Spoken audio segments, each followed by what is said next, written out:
Hello! Welcome to Brain Spill, the laziest show on the internet. My name is Tank, and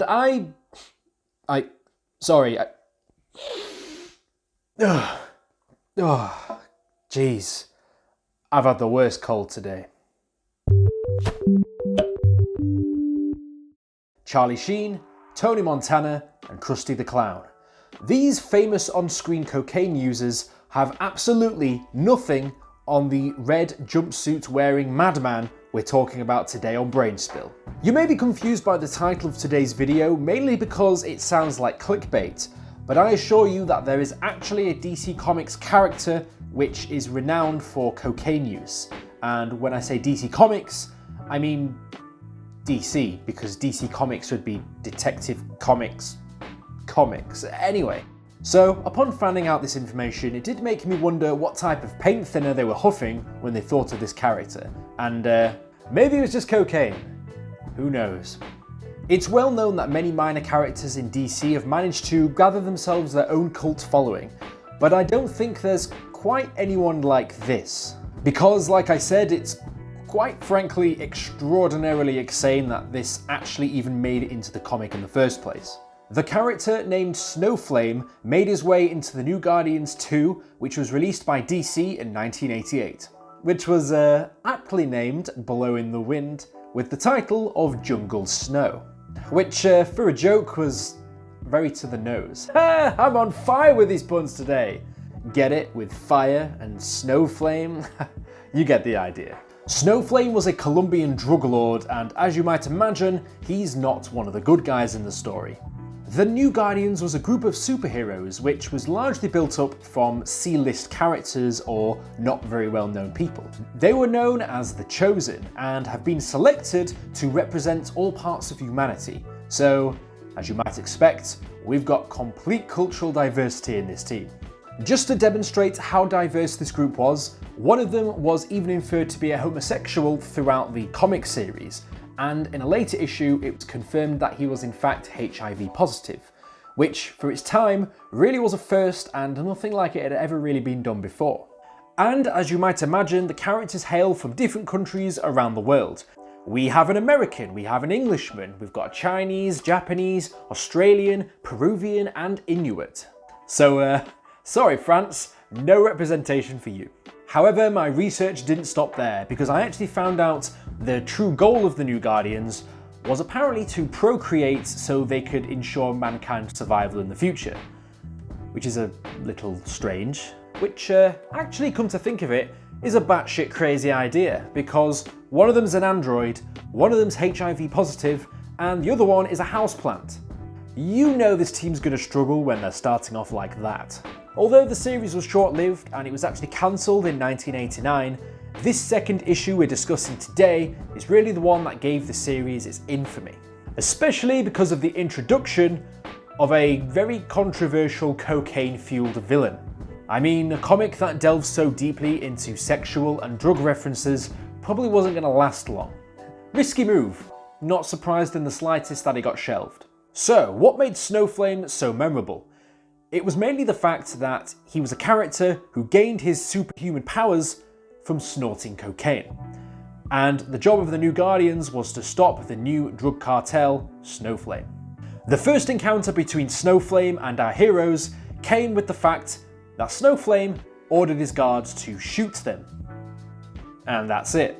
Why doesn't every villain do this? Just shoot them! Job done! Everyone's a winner. Now, you might be wondering what powers Snowflame possesses once he snorts the copious amounts of cocaine. Well, he gains extra strength and speed whenever he snorts the white stuff. He gains immunity from pain, and his entire body glows with white flames, and he's able to control it through something called pyrokinesis. As to what his origin story is and how he got these powers isn't clear. It's not actually explained in this issue how that happens, but I imagine it has something to do with ingesting copious amounts of cocaine. And just remember, don't try this at home, kids. Anyway, he absolutely loves cocaine, if that wasn't clear already. But he loves it so much that he gets into a euphoric trance whenever he snorts the stuff, and this is particularly clear in the comic, where he snorts cocaine and then shouts the following at our heroes. I am Snowflame. Every cell of my being burns with white-hot ecstasy. Cocaine is my god, and I am the human instrument of its will. Never thought in all my years on this planet that those words would ever come out of my mouth. So yeah, he loves coke, and I can't imagine seeing this character anytime soon in the Injustice series. I'm not the biggest comic book reader myself, but from everything I've read in the past, this is probably one of the most batshit insane characters I've ever seen. He loves it so much, in fact, when our heroes try and confront him and get him to turn himself in, he tells them the following. Give up the ultimate exhilaration, the divine rapture, the euphoria of electricity that now surges through every molecule of my body?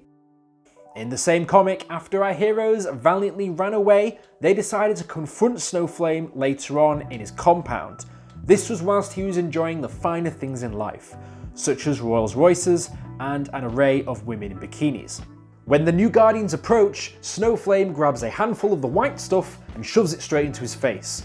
He then orders his coked up guards to resume shooting at the new Guardians. One of the heroes, Floronic Man, decides that using his kinship with plants and nature, he could drain the cocaine out of the coked up guards in order to drain them of their power. As to how he knows that he can do this, it doesn't explain. I can only assume that he's done it before. For this second encounter, Snowflame is thrown into a shed, which, due to the white hot glowing flames on him, causes the shed to explode, presumably killing him. Snowflame is not heard from again after this encounter, so it's only presumed that he died. And the only other mention of him throughout the series is the following issue, where Snowflame's followers seek revenge on our heroes for killing Snowflame. And that's about it. It's really the real reason probably why not many people have actually heard about this character, because he dies in the same issue that he's introduced in, and then he's not seen since in any DC official material. What I absolutely love about the wiki for this character is just how sparse of information it is. I mean, they've only got this one issue to go off. And what's even better is the wiki goes into detail of what the character's strengths and weaknesses are. The strengths is what I've already mentioned before, and the powers he gets once he ingests cocaine. His one and only weakness on here, however, is cocaine. The wiki then goes on to explain what paraphernalia Snowflame uses, and it only has one thing on it: cocaine. You can just tell this guy absolutely loves this stuff. Lives for it, in fact. This wiki is just so blunt about that fact, and I absolutely love it. Although Snowflame is definitely not an A-list DC character and is not very well known in the masses, there are quite a lot of people who have garnered a cult following for the guy, saying that he was not ever done justice because of the fact that he was only in that one issue. The likelihood of DC ever reintroducing Snowflame is incredibly slim. However, a fan who really wanted this to happen has actually gone out of their way and made a fan comic of Snowflame, which essentially expands on Snowflame's story after what happened in The New Guardians 2. I tried to follow the link to see if I could find the comics, and it took me to a dead link. And I've seen various articles refer to the fact that there was a comic made about Snowflame, but that's about it as far as information on it goes. I guess we'll never know the true potential that this character could have had, and what sort of major impact it could have had on DC and the fans alike. Sidor, the fan that originally made the comic, actually spared Snowflame during the incident in the comic, surviving the explosion in the shed. She commented on this and said the reason as to why she did this. He seems to have a sort of personal, if warped, sense of humour, and to some degree enjoys hanging around with his cronies / entourage. Comics often feature introspective characters who feel alone because of their super abilities. So it's interesting, to me at least, to see a character with such effed up powers totally living it up and enjoying people. In this comic, Snowflame is given the opportunity to go face to face with the Green Lantern and even Batman in an attempt to shed more light on the character and his possible backstory. I know the 1980s was a very different time to now, but it still boggles my mind that they actually managed to get this out on a comic. It's just crazy. And the fact that they were so brash about the fact that this man got his superpowers through cocaine, it just beggars belief. Take a look at this comic panel. Snowflame is literally shoveling mountains of coke into him with reckless abandon. It's crazy. but this is why I can imagine that Snowflame hasn't made an appearance since. Most children for their birthday party would want either Spider-Man, Batman or Wonder Woman to turn up, but what about Snowflame? Surely Snowflame deserves the chance to entertain the kids and turn up to the party. I mean, we saw in the comic that he knows how to party. And you know what? Come to think of it, it might be best to leave this character in the past. If you liked the video, be sure to like and subscribe. If you want to be notified as soon as I upload my next video, be sure to hit the bell button. And if you've got any ideas as to what videos you'd like me to discuss next, let me know down in the comments below. As always, sources used in the video will be in the description. Right, well I'm gonna go and take some medication for this cold, and I'll see you guys in the next video. Fantastic.